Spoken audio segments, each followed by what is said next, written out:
Thank you for letting us come to your restaurant to film you. Thank you. What is your full name, and why were you named this, Sam? Well, my name is Samuel Elman Hart Jr. I was named after my father. Right. Okay. Right in Tarpon Springs. Born in Tarpon Springs Hospital. Would you like to tell us what year? 1947. 47. Okay. And Phyllis? I'm Phyllis Hart, or I should say Phyllis Kincaid Hart. And I was born in 1948. And you were born in what city? Oh, I was born in Harrisonburg, Virginia, but I've been here ever since kindergarten. Oh, really? So you're not quite a native like Sam is, Right. but at least you've had most of your Yes. life, your Yes. childhood and adult life. Yes. So, Sam, you told us what the name of your father is. What about your mother and brothers and sisters? Do you know what your mother's maiden name was? Pope.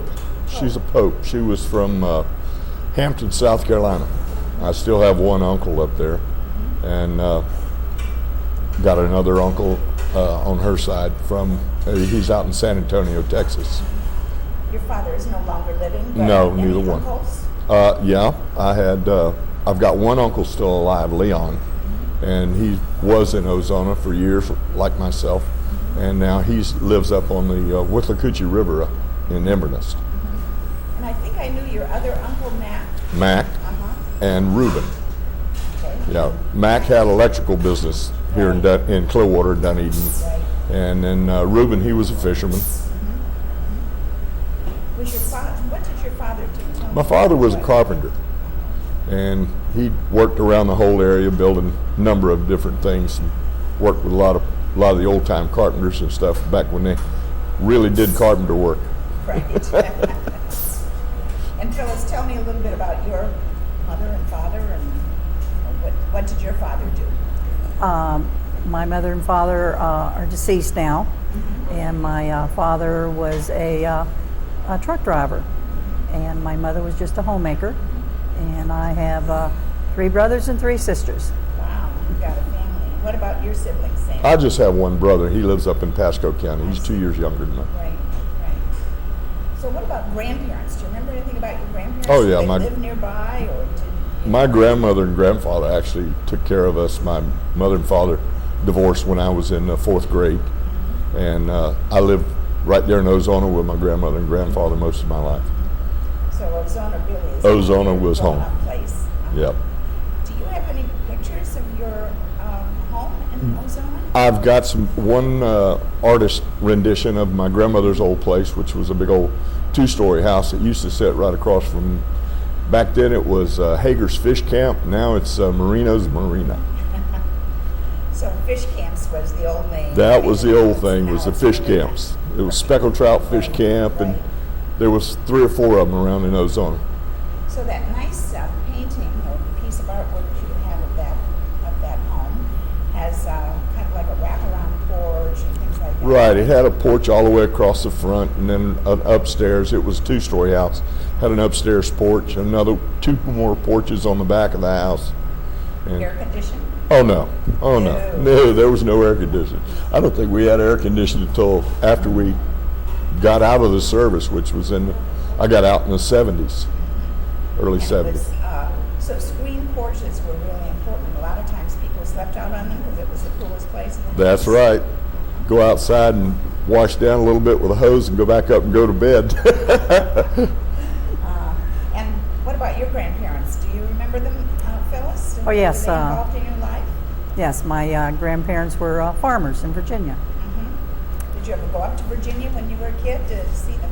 Yes, every summer we would go back and visit and live on the farm and bale hay and plow the gardens and pick up potatoes and Sure. Yes. Things that you do on a farm. That's right. Right.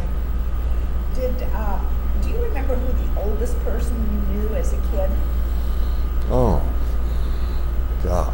You know, when you were a kid, a lot of people probably weren't that old, but they seemed old to you. Well, yeah.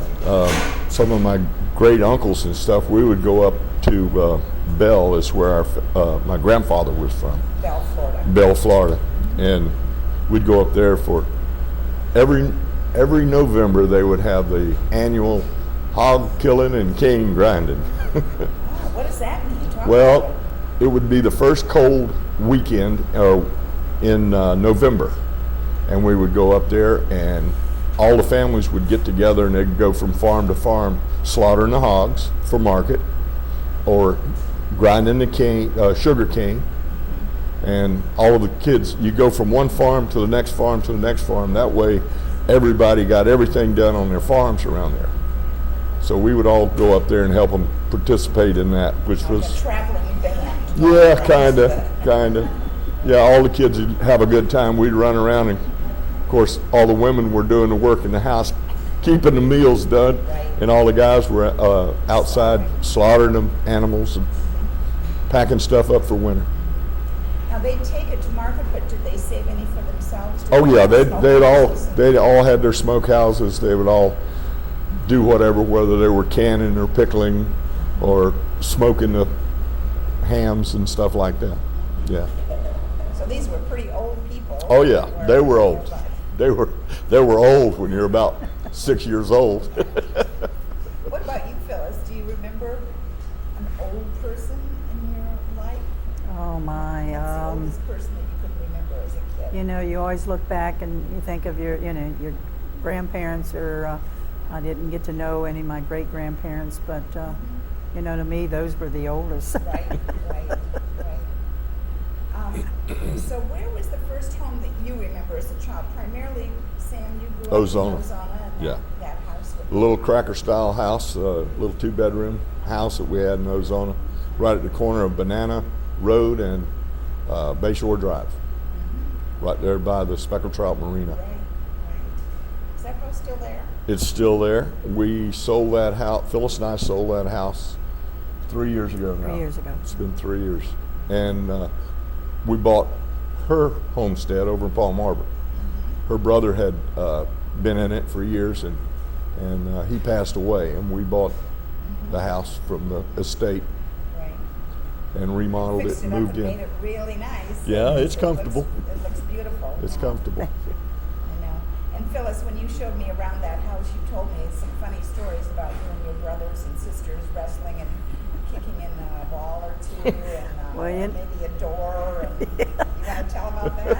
Well, back then, we were a large family, so it was only a 3-bedroom, and the girls was in 1 bedroom, and our brothers were in 1 bedroom, and our parents was in the other bedroom, and we didn't have much room, and my sister was just a couple years under me, and I was always a little bit older, so when I go to school, she'd go in there and she'd raid my closet, and then I'd come home and I'd see she's got my clothes on, and we'd get into it. You had a difference of opinion. Yes, we did. Yes, we did. I was the oldest girl. What food did you eat typically when you were a kid? And talk a little bit about food, because everybody's interested in it. When a lot of us grew up, we remember certain foods that just kind of, even the smell of them cooking or something, will bring back memories. What about you, Phyllis? Do you remember anything in particular? Well, at our family it was mostly meat and potatoes, and with a large family, we had food on the table, but they only cooked up just enough for 1 piece of meat per person, and it was always potatoes, and we ate pretty good. Phyllis, you said your father was a truck driver. Was Yes. he on the road a lot? Yes, he was on the road almost all the time. So your mom was really My the- mother actually raised us. Right. What about you, Sam? You probably Well- ate a little differently. Yeah, we ate real good. We had, my grandfather and grandmother always had a garden, so we always had fresh vegetables out of the garden. And of course, being right there in Ozona, we were always on the water, so we had plenty of shrimp and fish and of all kinds, and scallops in the summertime, and we'd go out and get a lot of scallops there. Me and a couple of local boys would go out with a little boat and pick up scallops and get a boatload. When we got in, we would call everybody in the neighborhood, and they'd come down, and we'd sit around and shuck scallops all day and half the night usually. Yes, as a matter of fact, you can get a lot of scallops, but Checking them is something else. It's fun getting them, but boy, it takes time to It clean is. them out. And how about your hands? It's hard on your hands too. isn't Well, it? no, we would always wear some gloves or take a rag, and Right. we had a way to get them was, or shuck them out, and we'd always ice them down. And then that way they'd open up, and we'd have somebody just popping the tops off and somebody else shucking them. Well, you get 15, 20 people sitting around doing that, and it doesn't take long to get rid of a lot of scallops. And of course, we always had plenty of shrimp and fish. One of my uncles was a shrimper, or two of my uncles were shrimpers, and they would catch bait shrimp, but a bait shrimp and an eaten shrimp is all the same. So Just about the size. that's right, just about the size. So we would have those all the time, anytime we wanted them. Right. And then, so what would you call your favorite fish to eat? Mullet, Still mullet. still mullet. Okay, well, that's I can do with a lot of things, but if I had one fish I had to eat all the time, it'd still be a mullet. Right. And you can do a lot of things with Oh yeah, mullet, can't you? yeah. Mullet's good for frying, grilling, blacking, smoke, Right. anything you want to do with it. And a salad. You can do it, yeah, do salads with it. Right. Absolutely. So, do you remember how you celebrated holidays, Christmas, or New Year's, or did you have any special ones? Some people have told me in Palm Harbor that 4th of July was a very big deal. They remember having big family picnics and things like that. But, maybe you remember another holiday. No, we used to do the big 4th of July holidays, and back then they would have some things out on the Dunedin Causeway. Even before the causeway was built, that would be back in the 50s, we would go down to Clower, and they'd always have a big celebration down there. And Christmas, do you remember Phyllis? Can you remember anything about Christmas? You know, Christmas was always big, and the whole family always got together. And even to this day, I always do Christmas, and all the children, grandchildren, and brothers, sisters, Yeah. aunts, uncles, they come to my house. That's a gang. Yeah, we used to do a Christmas breakfast or brunch for all of our friends and family up until just a couple of years ago. Right. It got so large that we had to shut it take them in off. shifts, right? We used to do it in our backyard. Yeah, we'd have a big spread, and everybody bring a covered dish, and we'd sit around. Santa Claus had come for the kids, and That's great. he was always there to give out a few toys. Wasn't anything big, but it was something. Sure. Fun things. Yeah. Main thing was, everybody getting together and having a good time. What kind of clothes do you remember wearing to school? Kids these days, well, when it's warm, they wear shorts, but maybe you thought nothing about wearing shorts, or maybe Oh you no! Oh no, Couldn't you couldn't shorts. wear any shorts. No Not shorts. to school. Oh, No. okay. No, it was Mm-mm. What do you skirts, remember, dresses, Phyllis? skirts, dresses. But did you make your own clothes? Did your mother make clothes, or did you No, buy? no, we What's bought that them. store? Where'd you go shopping? Always went to Clearwater. I Then remember going to J.C. Penney's. I was going to say J.C. Penney's or JCPenney's. J.C. Penney's, Woolworths, Uh-huh. and Right. shop. Sears, when they built Sears. Yes, down. Sears, and then we went to Zehrs, and what was that one down there? Sunshine Mall. Yeah, Sunshine Mall, which is Sunshine no Mall longer down there. on Missouri Avenue. Yeah, that's where the first Sears store was. Right. Okay. Mhm. Right. Did you ever shop at Moss Brothers? Very, very little. High price. That was a high Right. price place. We couldn't afford You that. know, Right. that we not quite. So what did you wear to school, Sam? Usually just some jeans and tennis shoes and t-shirts. When I asked about what you wore to school, I didn't ask you where you went to school. So Oh. where did you go to elementary school? Elementary, I went first and second grade. Went to Ozone Elementary, and then went to Palm Harbor from the 3rd through the 9th grade. Then we would go. The year I went was 1963, and that's when they built the school here in Dunedin and one new school in Tarpon Springs. So, being right there in Ozona, we had the option of going either way. So I went to Tarpon. That's where everybody I knew was going the to high Tarpon school. for high school. Yeah. Phyllis, where did you go to school? Same thing. Started out in Ozona, then went to Palm Harbor Junior High School, and then went to Tarpon Springs. So where did you two meet? In school. I thought that might be In the school. case, right? He was just a year ahead of me, and I was an underclassman, but we went all the way through school together. Did you date in high school? Yes, we did. We were a started couple. dating in junior high school. Oh, I see. a We were couple big all the way time, you know. Romance. Wow. So what year did you get married? I graduated in '66. We got married in '67. Okay. Yep. Did you go off to the service, Sam? Oh yeah, I was in the Navy. Spent 3 years, 9 months, and 21 days in the service. Was glad to get back to Arizona. I'm sure.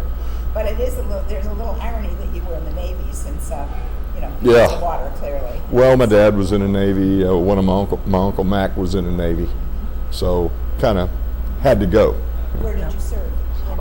Well, I was first stationed in California at Miramar Naval Air Station, and then got transferred to Jacksonville and spent the rest of my time in Jacksonville. Of course, for an overseas deployment, went to the Mediterranean. And did you follow him, Phyllis? Yes, we were married in '67, and then 3 months later I joined him in California. I see. And also lived in Jacksonville. And then went to Jacksonville, and that's when our first son was born, was in Jacksonville. Yeah, he was You have a son and A daughter. right. And do they live locally? Yes, they live locally, and they lived in Ozona. They went to school in Ozona. They went to school at Palm Harbor, and they went to graduate in Tarpon. Yeah. They followed us. Oh my goodness. Yeah, our son's a firefighter over in Safety Harbor, and our daughter runs a bunch of dermatology centers for advanced dermatology. Well, So. congratulations. Thank you. And you're lucky to have your family live close by. Yep, It's, got all our grandkids around here. Our son has one son, and then our daughter has a son and a daughter. So you have 3 grandchildren. Mm-hmm. So just kind of going back to school, do you remember what you wanted to do when you grew up? What did you think you wanted to be or do, or what was your ambition? I kind of always wanted to fish, which is what I did. We'll get started on that discussion. Yeah. What about you, Phyllis? Well, back then there, when you graduated, all you thought about was getting married and having children. And didn't go to that's what we did. Sure, that's a very respectable ambition. So let's talk about fishing for a while, Sam. So Okay. when did you start fishing? I started as a kid.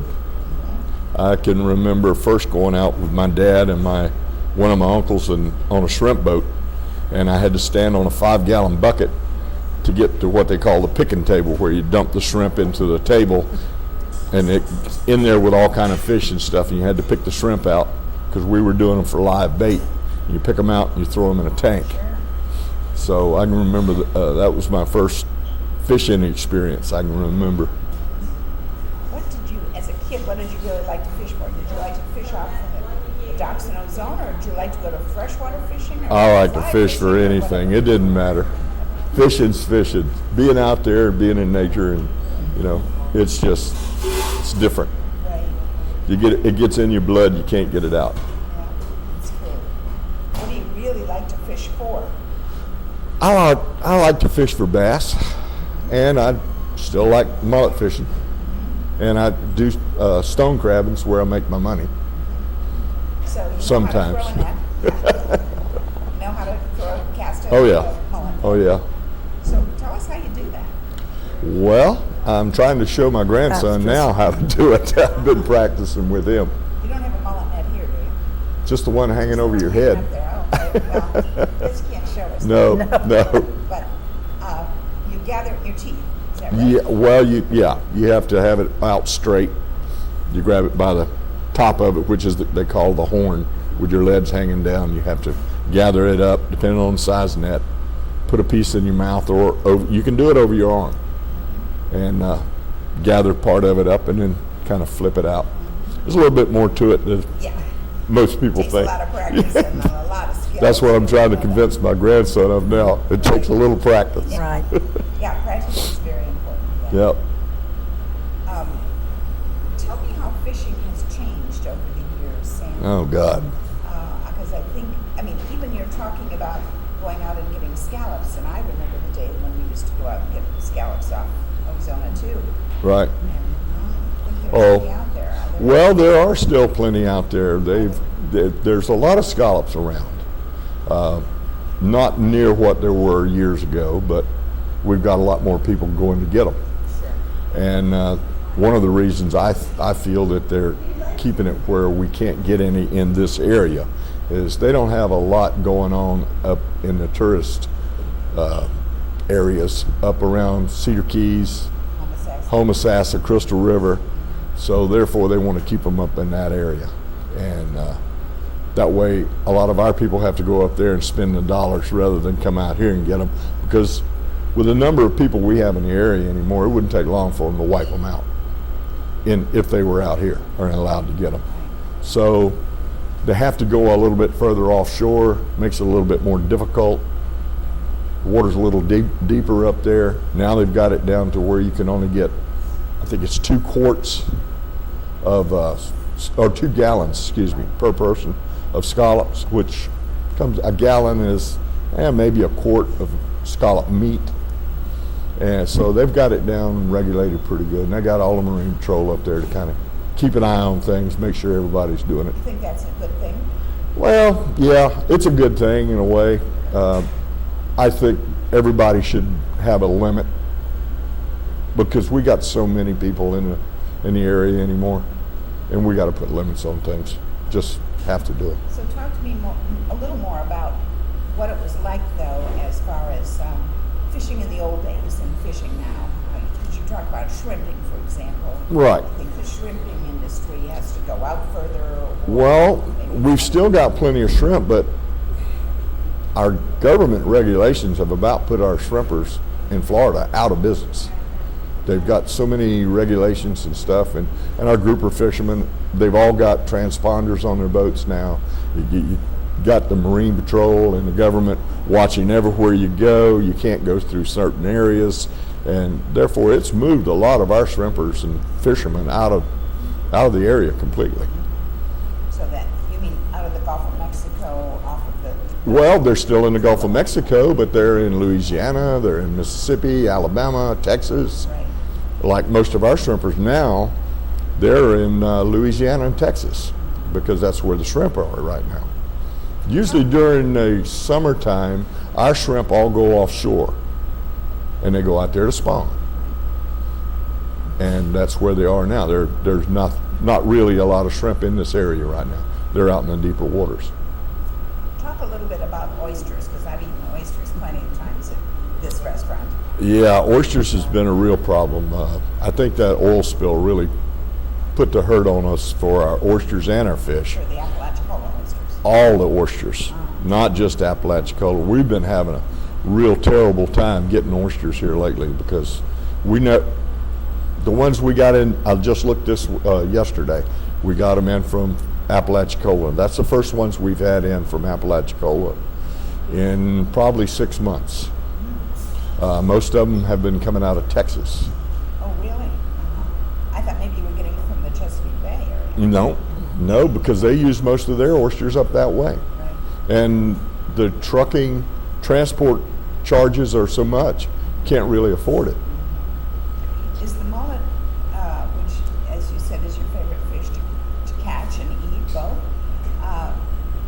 the mullet, do you see a diminishing of that population? No, actually, that's very sustainable. We've got a lot of mullet around. We're able to go out and cast net mullet. Actually, last year, there was a couple times during the fall, I went out by myself and catch 1,000, 1,500 pounds with a cast net and get tired of throwing and just come home because I was wore out. But there's plenty of mullet. So let's talk about stone crabs, because stone crabs are a season, and that's very important, at least to me, because I love to come here. Very important to our business. Yes, and to your business. So, do you yourself do your own stone crab? I do stone crabbing, yeah, for the restaurant and sell everything right here in the restaurant. Right. Although last year was the worst year we've ever had. And I can't attribute to anything other than possibly the oil spill. Right. How many traps do you have? I have 662 traps is what I have trap tags for. And those traps are, do you go out there every day? How do you bait them? Tell me a little bit about the stone crab. Well, the stone crabs we use primarily at the first of the season when the water's real warm. We're using like pig's feet in there to have a bait in the trap itself, and then I use a bait cup in the trap that I put mullet parts, scrap fish parts in that, so it'll give them the fish smell, and then they'll have the pig's foot in there to gnaw on to keep them from killing one another, because they're carnivorous and they'll kill one another. Break off the claw. It has to be 2 3/4 inches from the elbow, the movable elbow, to the tip. And then you just let them go free. And Throw the crab back, and you can actually, when you grab the crab, and you can hear it pop, and he'll give up that claw. It'll break right at the shoulder where it goes onto the So body. you're sitting in the boat with maybe a couple of other guys, and you all are No, taking the tracks up? How do you we do it? pull the trap up with a winch and put it onto the side of the boat. We pull the crabs out, break the claws right then, throw them into a bucket. I use salt water in the bucket and just throw the crab right in it, and then bait the trap, throw it back. Okay, got it. Well, I know I wouldn't want you to reveal too much, but how far out are your traps? Are they, I know they're a big secret where you got them. No, it's not hard to find the traps. All you got to do is get in the boat, and you can see them out there, especially during the crab season. Because you've got a buoy on the top. Right, you have to have a buoy on with your number and your color code. They're all color coded. All that's listed with the state, and then you buy tags to go on the trap, and that's listed with the state. So how far offshore are they, though? I mean, I've got half a mile? different times of the year. Sometimes I'm out. I go as far as 3 or 4 miles offshore. Most of the time I'm right in close. Sometimes I've got them right in on the beach. And you can move them around. Oh yeah, yeah. No, you can move them around. You can put them in any waters except navigable waters, which channels, you have to keep them out of channel. But you can put them anywhere you want to put them. So what fish do you not see these days that you used to see when you were younger offshore? I mean, we still know there's redfish around. Yeah, And lots of there's still the same amount of, same fish around. Matter of fact, there's more of them now. A couple of years ago when we had that bad freeze, killed off a lot of snook, but those are coming back. And matter of fact, just last week I was over with a friend of mine over in Tampa Bay, and we were cast netting over there, and we had to move out of areas because there were so many juvenile snook that they would get hung in our net, and we'd have to stand there and take every one of them out. So we just moved out of the area completely. But there's good crop of snook coming back. There's a lot of tarpon. We had the grandkids out last Monday riding around in the boat, and there were tarpon, cobia, mullet, trout. They were all in the area. So Phyllis, what's your favorite kind of fish to eat or cook or whatever? It's going to be mullet. Mullet, I was raised on it, and when the kids were young, we always had mullet at least once, twice a week. He'd come home from work, he'd grab the cast net, he'd go across the road there, right there where the water's at. He'd go out there and he'd catch enough mullet, bring it back, we'd clean it, we'd fry it, and we'd eat it. Right. Yep. for years the kids, you Yep. couldn't get them to eat a mullet. They ate so much of it, now they love it. That's good. Yep. When did you actually start in the restaurant business, or how did that come about? That was in '79. Right. 79, we opened up the first, she was working for a bank, which was Sunday. Sunbank at the time. And I was with Florida Power, working at the Higgins plant over in Oldsmar. And we just decided we needed to do something for ourselves, and we went and decided to go into the fishing business.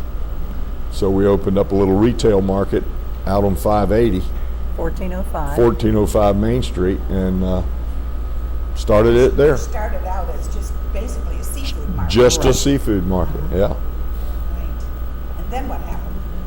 Well, the place, there was one of our suppliers that brought in like food, condiments, and he told us about a place that was going out of business down here on North Fort Harrison, and we bought the hoods, 2 hood systems and the fryers, and that got us into the restaurant business. History, right. Rest Yep. is it.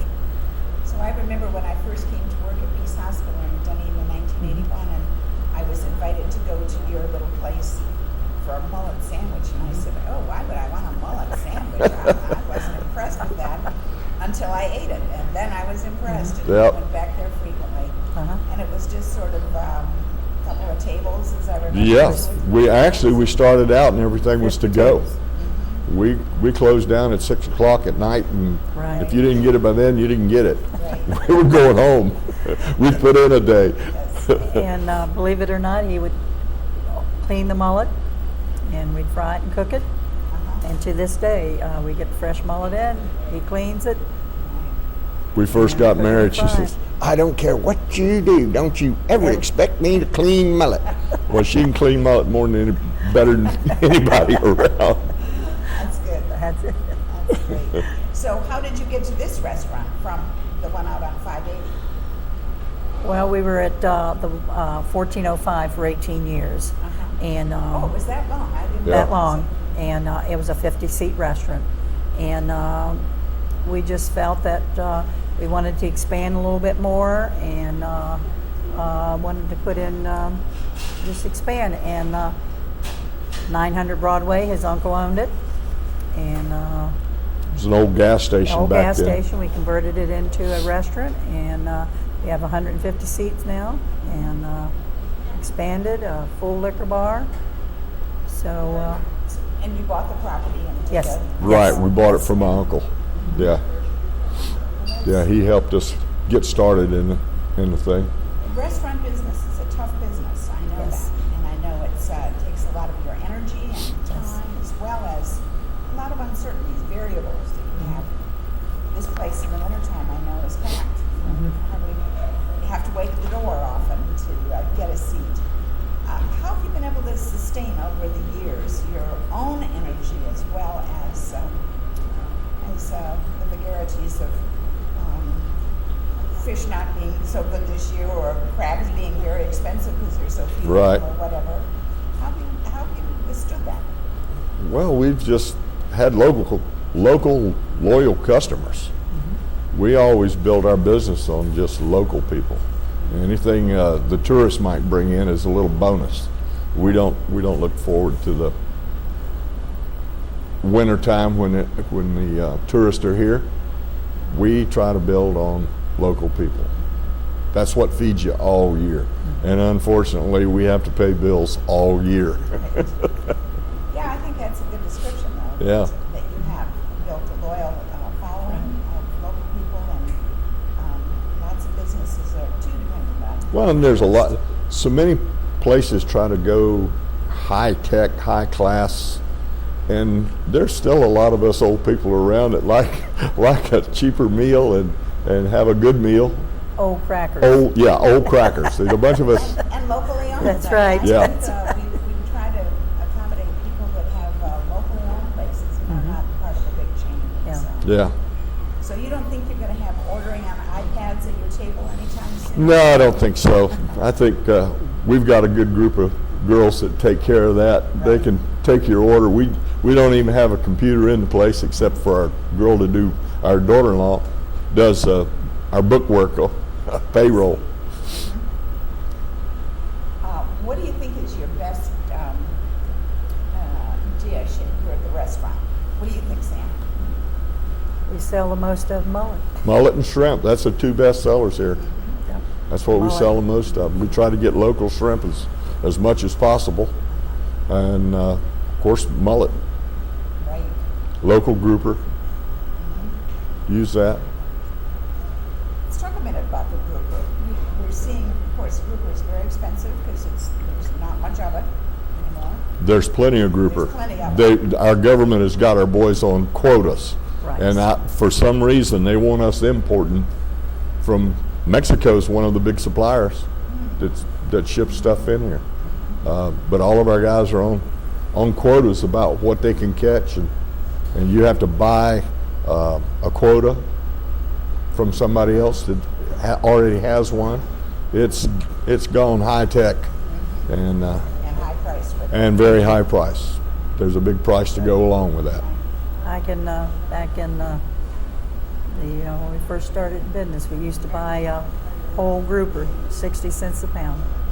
During the summertime, they'd go down to 45 cents. And how much is it today?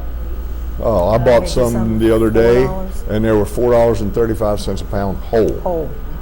And you only cut 38% out of it. So you've already got $11, $12 plus Invested in that. plus your labor cost. Yeah, of course. Sam, we didn't have a chance to talk about your boats, and I bet you've had a bunch of boats over the years. Too many, she says. How many have you got today? 4. Sam, I don't have any big boats. Well, the largest boat I've got is only 24 feet, so I don't have any big boats. I got some small boats, Well, John that's your boats. crab boat.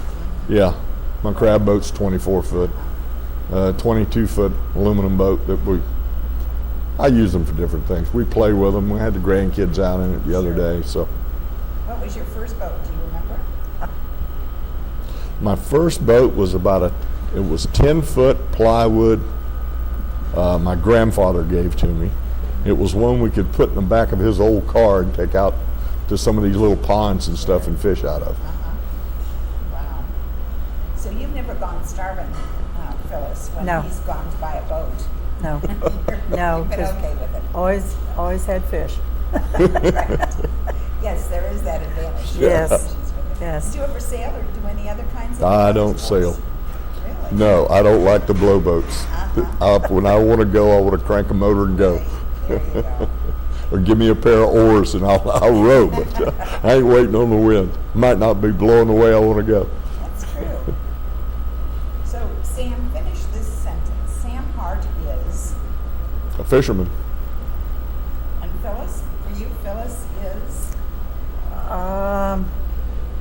I'm still just a housewife. I do work, but I work in the business.